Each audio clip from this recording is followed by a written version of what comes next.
Evaluate logarithmic expression without using a calculator. Now, in this given, ln fifth root of a to the power of 3. Una ng ating gagawin, itong radical form ay ating lang i-rewrite into a fractional form. Ganito po. Then, ating substitute lang itong ating given na logarithm ln. Ganito po.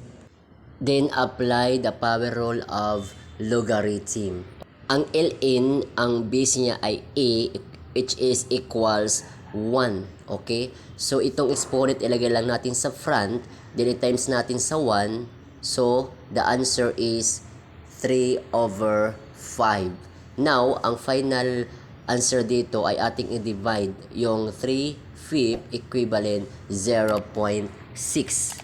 Ito ang ating final answer. Now, number 2 is your turn. Comment your answer.